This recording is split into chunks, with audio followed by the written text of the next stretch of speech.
Hello friends, my name is Shushant Dhuri. In association with 𝐤𝐴𝐵𝐢, we are back again with a new exercise video. So our today's exercise is going to be on side bending.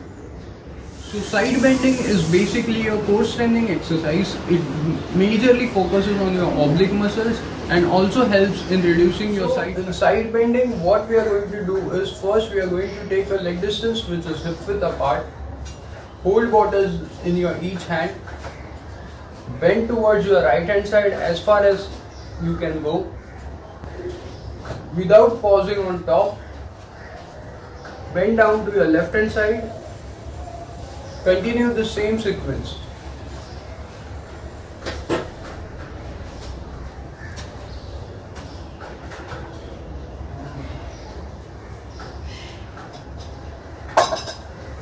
So while doing this, make sure you are not leaning forward, behind.